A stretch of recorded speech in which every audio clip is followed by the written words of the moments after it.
तो एजेंडाधारी कितने सक्रिय हैं इस खबर से आपको पता चल जाएगा। आप तक अब तक हो सकता है झूठी खबर भी पहुंच चुकी हो सकता है आपका, अगर आप हिंदू हैं तो आपका थोड़ा सा खून भी खौल उठा हो, क्योंकि इस तरह के शब्दों के साथ आपके सामने गलत खबर से आपको बेवकूफ बनाया गया होगा, जिसके बाद आपको लगेगा देखिए इस शख्स ने तो हमारे धर्म के लिए त्याग कर दिया है। जबकि खबर क्या है मैं आपको बताती हूँ। रिंकू शर्मा और उसके साथ के कुछ और लोग एक बिजनेस इन्होंने खोला था रोहिणी में पिछले साल अक्टूबर के महीने में। वो बिजनेस जो रेस्टोरेंट का बिजनेस था वो चला नहीं, वो बिजनेस नहीं चला, वो बंद करना पड़ गया। अब बिजनेस क्यों नहीं चल रहे हैं आज की डेट में इस सरकार में, इसके ऊपर कोई सवाल नहीं करेगा। आपका ध्यान वहां से हटाने के लिए कि देखिए बिजनेस जब बंद हो रहे हैं अभी अभी शुरू किए हुए और उसका फिर क्या परिणाम हो रहा है देखिए बहुत ही शॉकिंग है, पर उस पर सवाल ना उठा पाए आप, इसलिए आपका ध्यान कहीं और डाल दिया जाएगा। बिजनेस नहीं चला, वो बंद हो गया, इसको लेकर दोनों लोगों में, रिंकू शर्मा और जो आरोपी हैं उन लोगों में एक बर्थडे पार्टी के दौरान जो बुधवार की रात को हो रही थी उस दौरान कहासुनी हो गई।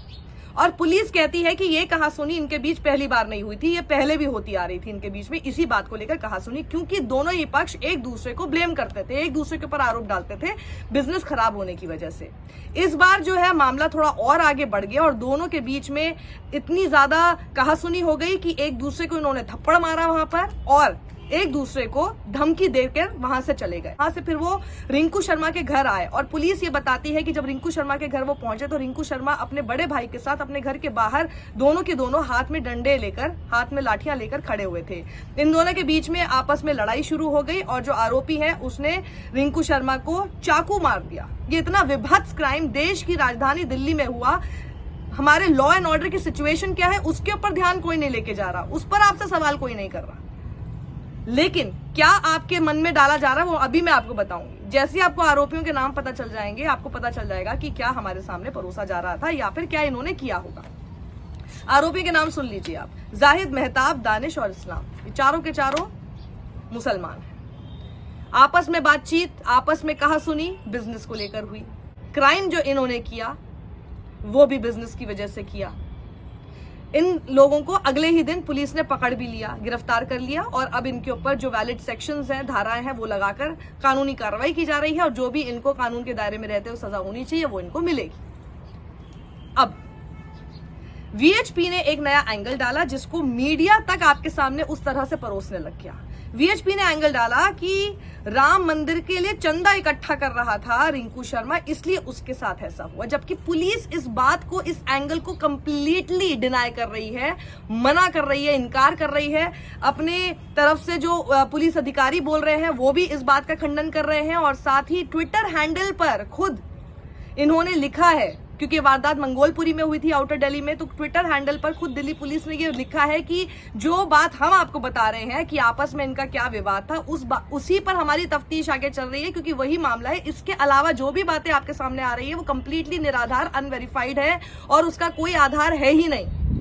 पर आप तक अभी तक ये पहुंच चुका होगा। अभी तक आपने अपने कोई व्हाट्सएप में हो सकता है आपको लग रहा हो कि भाई देखिए रिंकू शर्मा ने ऐसा कुछ किया। ऐसा कुछ नहीं है। रिंकू शर्मा के साथ जो हुआ बहुत गलत हुआ, उस परिवार के साथ बहुत गलत हुआ। लॉ एंड ऑर्डर पर सवाल उठाना जरूरी है। एक आदमी का जो बिजनेस है वो इतना खराब, इतना चौपट, इतना ठप पड़ जाता है। हमारी अर्थव्यवस्था की क्या हालत हो रही है। क्या हम लोग ऐसे लोगों के लिए कुछ कर रहे हैं जो कि अपना कोई काम धंधा भी सेट नहीं कर पा रहे हैं कि आपस में इस हद तक कहासुनी हो जाती है कि एक शख्स दूसरे बंदे को मार देता है। ये बिल्कुल चौंकाने वाली बातें हैं, लेकिन इन सब चीजों पर आपका ध्यान कतई ना जाए, इसलिए इसके अंदर धर्म का एंगल ला दिया गया। मेरा सिर्फ इतना सा सवाल है कि जब ट्रैक्टर परेड 26 जनवरी को हुई थी और वहां पर एक विक्टिम का सिर्फ फैमिली का वर्जन, जो विक्टिम की डेथ हुई थी उसकी फैमिली का वर्जन रिपोर्ट करने के नाम पर, या फिर जिसने भी उनके फैमिली का वर्जन आपके सामने रखने की भी कोशिश की थी, उन सब के ऊपर एफआईआर कर दी थी, क्योंकि दिल्ली पुलिस का कहना था कि पोस्टमार्टम रिपोर्ट अलग है। तो यहां पर जब दिल्ली पुलिस अपने आप मना कर रही है तो वीएचपी और उसके आधार पर जितने भी लोग इस बात को रिपोर्ट कर रहे हैं या इसी बात को आप तक पहुंचा रहे हैं उनके खिलाफ क्या कार्रवाई होगी।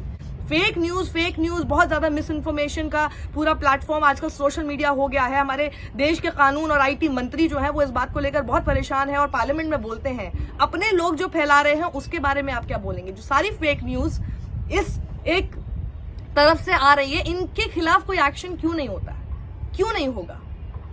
ये सवाल है, ये सवाल कीजिए, खबर को खबर की तरह देखिए, उसके सच जानिए कि, और आपको हो सकता है अभी तक फेसलेस लोग ट्रोल कर चुके हों अगर आपने सच बोलने की कोशिश भी की हो, लेकिन आप डरिएगा नहीं।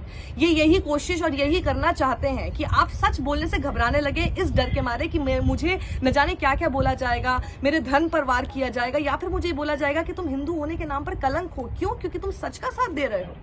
सच बोलना मत छोड़िएगा। सच ही हमारी ताकत है और सच ही हमारे देश को हमेशा आगे लेकर जाएगी।